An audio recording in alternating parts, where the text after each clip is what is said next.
नमस्कार, मैं हूं रत्ना और आप देख रहे हैं सी न्यूज़ भारत। आइए रुक करते इस खबर की ओर।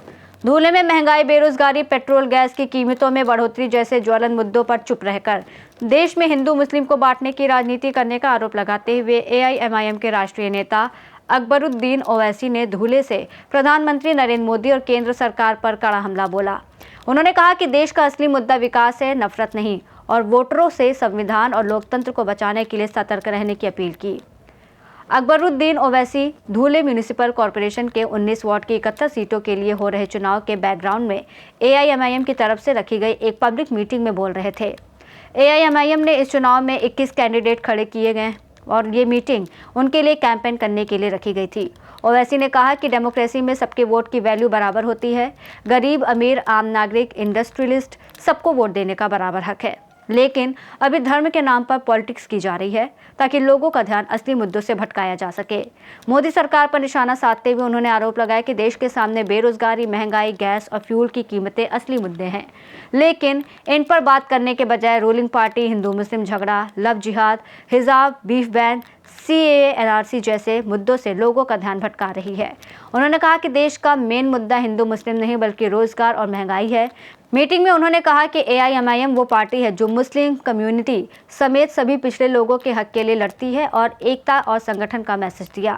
मीटिंग में हैदराबाद म्यूनिसिपल कॉरपोरेशन के कॉर्पोरेटर और नामपल्ली असेंबली सीट के MLA मजीद हुसैन, कॉर्पोरेटर नूरुद्दीन साहब, सोहेल कादरी, हुसैनी पाशा, इरशाद जागीरदार के साथ साथ धूले शहर से AIMIM के बड़े नेता शामिल हुए। ये कहते हुए कि धूले म्यूनिसिपल कॉरपोरेशन के लिए 15 जनवरी को वोटिंग होगी।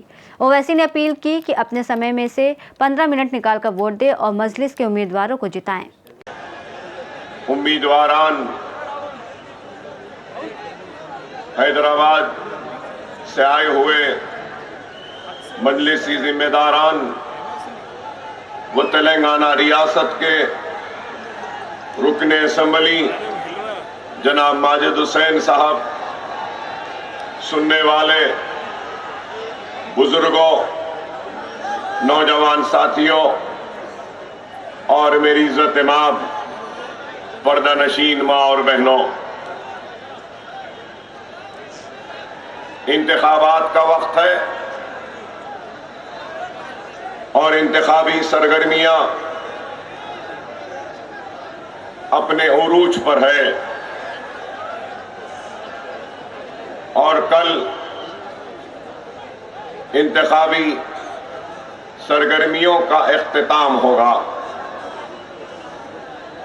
और इस इंतखाब में आपके दरमियान में कई सियासी जमातें हैं और उनके कई उम्मीदवार भी हैं। हिंदुस्तान की आजादी से लेकर आज तक कई इंतखाबात हुए, बल्दी हो, असेंबली के हो या पार्लियामेंट के हो, हजारों उम्मीदवार मुंतखब हुए। कोई कॉरपोरेटर बना, कोई MLA बना, कोई MP बना, कोई मेयर बना, कोई चेयरमैन बना, कोई स्टेट कैबिनेट में मिनिस्टर बना, तो कोई सेंट्रल कैबिनेट में मिनिस्टर बना,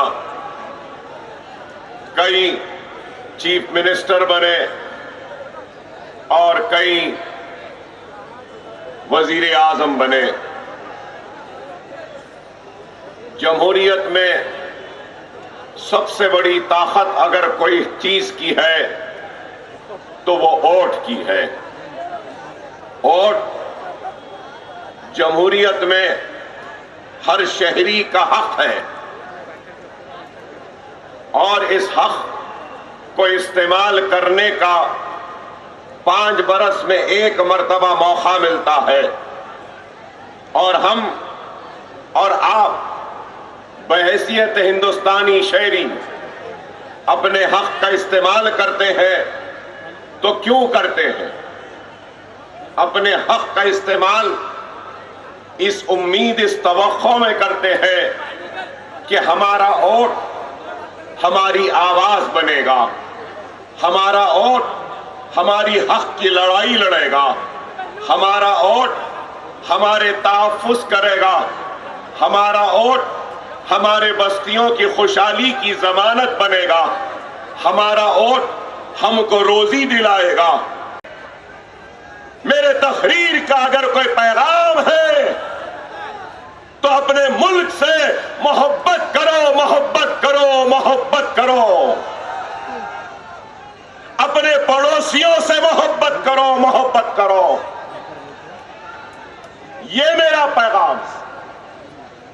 नफरत का जवाब नफरत से देना जरूरी नहीं है, हम नफरत का जवाब मोहब्बत से देंगे, क्योंकि ये हमारे रसूलुल्लाह सल्लल्लाहु अलैहि वसल्लम की तालीम है। लेकिन कोई हमारे इस पैगाम को हमारी कमजोरी ना समझे। हम कमजोर नहीं, हम डरने या घबराने वालों में से नहीं, लेकिन हम दुश्मन के फैलाए हुए जाल में फंसकर फड़फड़ाकर खत्म होना हम नहीं चाहते। हम लड़ेंगे, जमहूरी जिद्दोजहद करेंगे, लेकिन अपने पसंद के मुकाम पर अपने पसंद के वक्त पे लड़ेंगे। जब तुम चाहे जब हम नहीं लड़ेंगे। मैं मुकर्रर करूंगा वक्त, कब लड़ना, कैसे लड़ना। और जमहूरियत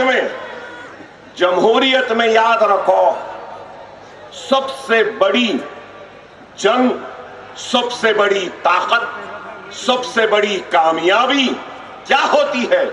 अपने नुमाइंदों को ऐवानों में पहुंचाना। आज मैंने अपने महाराष्ट्र में जीतती है, मजलिस तेलंगाना में जीतती है, मजलिस आंध्रा में जीतती है, मजलिस कर्नाटक में जीत रही है। सारे हिंदुस्तान में मजलिस के लिए लोग हाथ फैलाए, इस्तकबाल के लिए बेचैन है। तो क्यों है? अरे इन लोगों ने हमारे साथ नाइंसाफी की, इन्होंने हक तलफी की, हमारे हक से हमको महरूम रखा और हमारे बच्चों को तालीमी दरसगाहों से दूर रखा। हमको रोजी नहीं दी, रोटी नहीं दी, हमको खुशहाली नहीं दी, बल्कि उल्टा 50,000 फिसादात का तोहफा हमको दिया।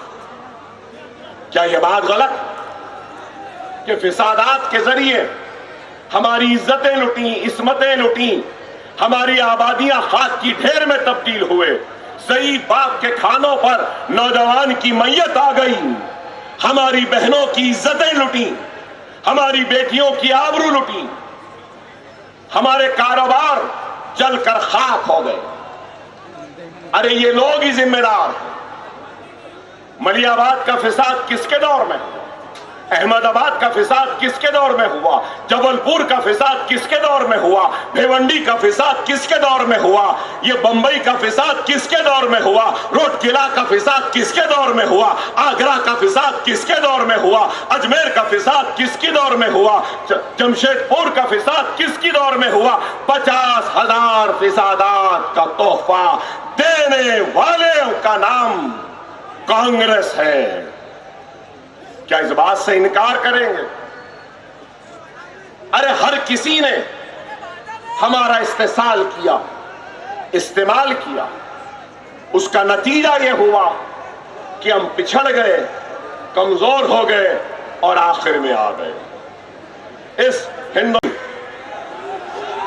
ये अकबरुद्दीन ओवैसी की तकरीर नहीं, ये यहां ठहरे इनका जज्बा है, इनका गुस्सा है, इस मुल्क से इनकी मोहब्बत है, जो अकबरुद्दीन ओवैसी इनकी जबान बनकर कह रहा है। खुदारा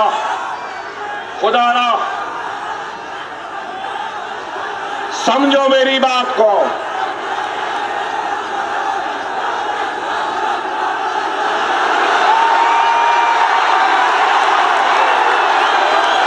मैं तो बहुत जोर से बोला,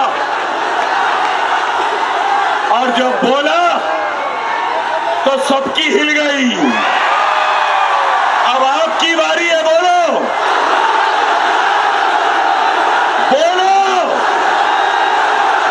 तुम्हारी आवाज मेरी हिम्मत है, तुम्हारी आवाज मेरी ताकत है, तुम्हारी आवाज मेरा जुनून है, बोलो।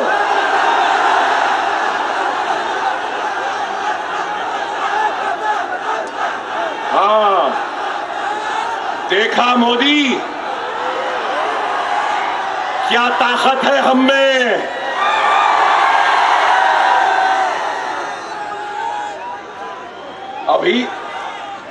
अभी 3 भी हमारे फौजी भाइयों का मैं कहूंगा कुर्बानी का नतीजा है कि आज हम इत्मीनान से हैं। अच्छा हुआ चौकीदार सरहदों की चौकीदारी पे नहीं गया। अगर ये चौकीदार चला जाता तो नहीं मालूम और क्या होता। अच्छा है चौकीदार तू दिल्ली में ही रहे, अच्छा है चौकीदार गले में वो सीटी डाल ले, विर विर फिरा लेते। फिर क्या हिंदुस्तान को ऐसे चौकीदार की जरूरत है या हमारे सेना जैसे बहादुर लोगों की जरूरत है, बताओ। अरे ये लोग हर महाज पे नाकाम, और जब नाकाम होते ना तो बस हिंदू मुसलमान, हिंदू मुसलमान, हिंदू मुसलमान। ऐ नरेंद्र मोदी, ऐ मोदी भक्तों, ऐ गौ रक्षकों, सुन लो, सुन लो। तुम मुझ पर जुल्म कर रहे हैं ना, मेरे बस्तियों पे बुलडोजर चला के, मेरी अज़ा को रुका के, मेरे बच्ची का हिजाब खींच के, मेरे लव जिहाद के नाम पर मार के, मॉब लिंचिंग करके तुम मेरी इज्जतों को लूट कर जश्न मना रहे हो। सुन ले मोदी, ऐ जालिम सुन ले, चाहे तू कितना भी जुल्म कर ले, ऐ जालिम तू थक जाएगा लेकिन हिंदुस्तान का मुसलमान नहीं थकेगा। नहीं गया तो कभी फकीर बन गया, तो कभी चौकीदार बन गया। चौकीदार भी बने थे, याद है? चौकीदार चौकीदार चौकीदार चौकीदार क्या है बताइए? गले में सीटी है लेकिन चौकीदार सीटी नहीं बजा रहा। आप सबसे कहूंगा, सब जने मिलकर हमारे आर्म फोर्सेस, हमारे फौजी, हमारे एयरफोर्स और नेवल के जितने सिपाही हैं उन सबको हमको सलाम करना है। करेंगे ना? करिए। कि क्या काम किया ऑपरेशन सिंदूर में, बेहतरीन काम किया। घुस के मारी हमारी आर्म फोर्सेस, फख्र है हमको। मगर मिस्टर मोदी, तुमसे सवाल है, अब तक कोई नहीं करा। वो दहशतगर्द घुसे कैसा? हथियार लाए कहां से? हथियार लेकर आगे बढ़े कैसा? मासूमों पे गोलियां चला रहे थे जब तक तुम्हारी इंटेलिजेंस क्या कर रही थी? चाय वाला चाय में मसरूफ था, इसलिए इसकी इंटेलिजेंस फेल हो गई। मासूम लोगों की जान चली गई। सैर तफरी के लिए गए, शौहर बीवी बच्चों के सीनों पे गोलियां चली। कोई नहीं पूछता इस नरेंद्र मोदी से कि दहशतगर्द घुसा कैसा, दहशतगर्द हथियार लाया कहां से, दहशतगर्द वो गोलियां चलाया कैसा। ये नहीं बोलेंगे। अरे ये इसकी कमजोरी है। इकोनॉमी तबाह, सरहदें आज करप्ट शख्स इनके बाजू बैठता है और ये मुस्कुराते रहते हैं। बेशक मुस्कुराएंगे, क्योंकि मेरे नजर में भी नरेंद्र मोदी करप्ट है। नरेंद्र मोदी भी इस मुल्क को लूट रहे हैं, नरेंद्र मोदी भी इस मुल्क को कमजोर कर रहे हैं। आप बोलेंगे कैसा? इलेक्टोरल बॉन्ड सुने, इलेक्टोरल बॉन्ड सुने ना? आपको मालूम एक नया तरीका निकाले थे ये पूरे पॉलिटिकल पार्टीज पैसा लेने का, और वो तरीका क्या था मालूम? Electoral bond. 6,500 करोड़ रुपया बीजेपी को आया। वाह, 15 लाख यहां नहीं आए, 6,500 इनके पास आ गए।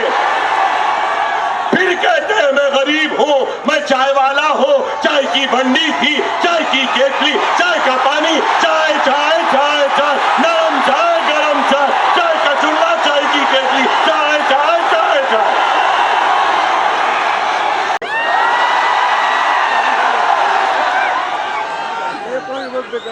अभी 3 मिनट बाकी है।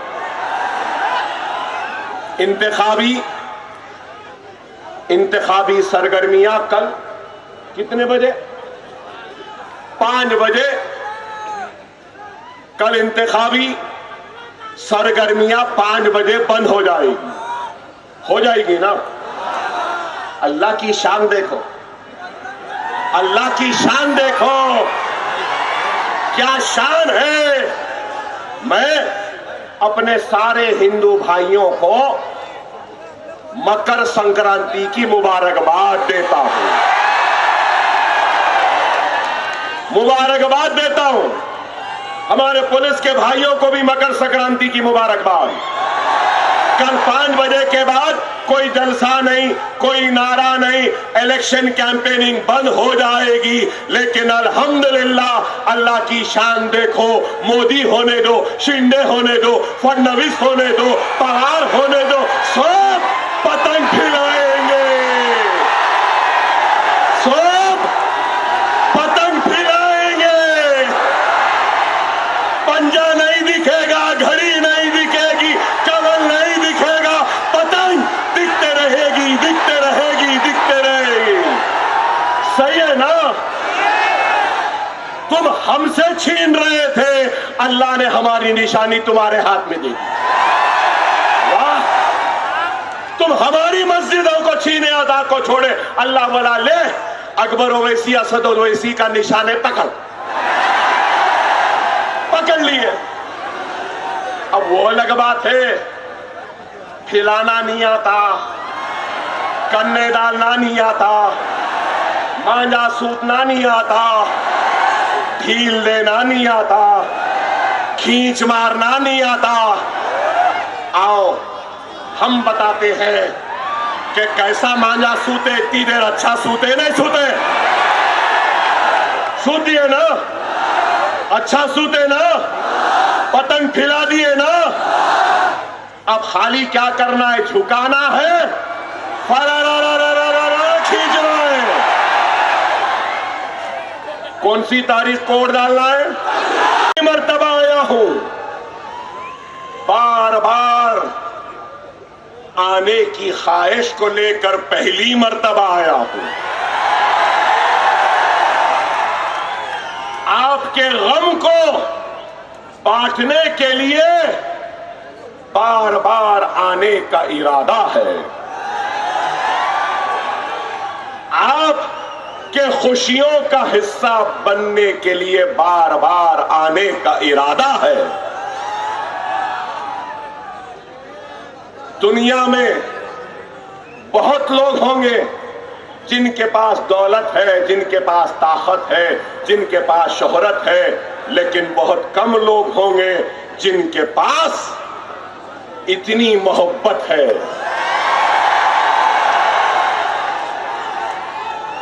कहीं भी चले जाओ हिंदुस्तान के कोने में, हर जगह पर यही मोहब्बत, यही जोश, यही वलवला, यही ताकत, यही दुआएं और यही उम्मीद मिलती है। तुम्हारी मोहब्बत मेरी ताकत है, तुम्हारा जुनून मेरे अल्फाज है, और तुम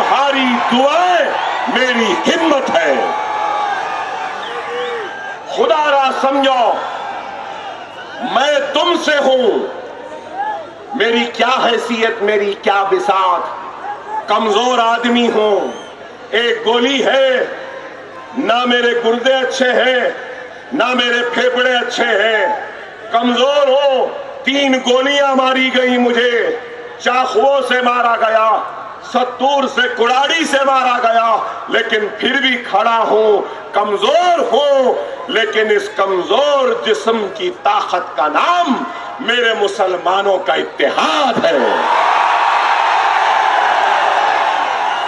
मेरे इस लड़खड़ाते हुए कदमों के सहारे का नाम आपका इत्तेहाद है। औज़ुबिल्लाहि मिनश शैतानिर रजीम, बिस्मिल्लाहिर्रहमानिर्रहीम। सैनशीन पर तशरीफ फरमा मजलिस इत्तेहादुल मुस्लिमीन के जिम्मेदार जनाब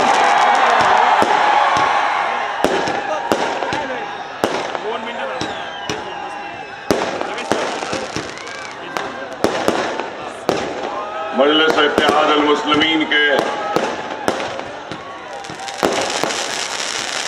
जिम्मेदारान